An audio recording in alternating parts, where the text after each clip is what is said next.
병역 기피 논란으로 국내 입국이 허락되지 않아온 가수 유승준 씨.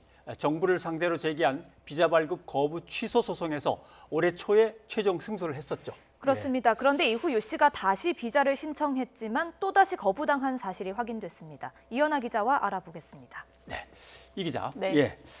자, 또 비자 발급을 거부한 정부의 이유는 뭡니까? 네, 아시다시피 유승준 씨는요, 2015년에 이 정부를 상대로 해서 이 비자 발급 거부 처분을 취소하라는 취지의 소송을 제기했습니다. 예. 이후에 이 파기환송심을 거쳐서 올해 3월 대법원에서 최종 승소를 했는데요. 하지만 이 대법원 승소 판결에도 불구하고 지난 7월 LA 그 총영사관이 또다시 유 씨의 비자 발급을 거부한 겁니다. 외교부 설명은 이렇습니다.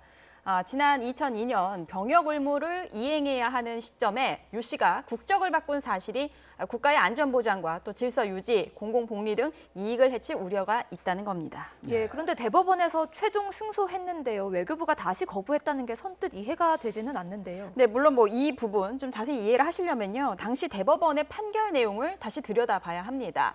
당시 대법원은요, LA 그 총영사관이 재량권을 전혀 행사하지 않고 단지 과거 법무부 입국 금지 결정이 있었다는 이유만으로 비자 발급을 거부한 것은 위법하다고 판단을 했습니다. 그러니까 다시 말해서 외교 당국이 당시 유승준 씨의 비자 발급에 대해 심사하는 권한을 행사하지 않아서 적법한 절차를 생략했다는 게 문제라는 겁니다. 외교부는 이번에는 이 적법한 절차를 통해서 비자 발급을 거부했다며 사법부 판결에 어긋나는 처분이 아님을 강조하고 있는데요. 예. 다시 말해서 이 법무부 장관으로부터 사증 발급 권한을 위임받은 주 LA 총영사가 종합적으로 검토하고 적법한 재량권을 행사한 결과 이번에 유 씨 비자 발급을 거부했다라는 설명입니다. 예.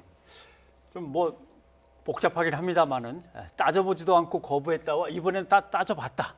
그리고 거부한 거다. 이렇게 된 건데 네. 유승준 씨는 역시 이거 또 반발하는 거죠. 그렇습니다. 사실상 현재 이제 2차전에 돌입했다고 볼 수 있는데요. 예. 유 씨 측 변호인단은 강하게 반발을 하면서 비자 발급 거부 취소 소송을 서울행정법원에 제기했습니다. 다시 한번 법원의 판단을 받겠다는 건데요. 변호인단은 정부의 비자 발급 거부가 헌법상 기본 원리인 비례 원칙에 어긋난 과도한 벌이라는 대법원 판결 취지에 정면으로 반한다는 입장입니다.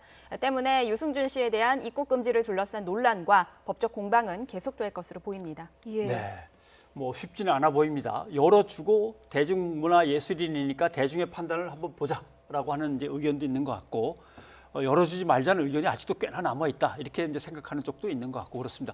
법의 판단을 구했다니까 기다려 봐야 될 것 같군요. 예, 이현아 기자 수고했습니다.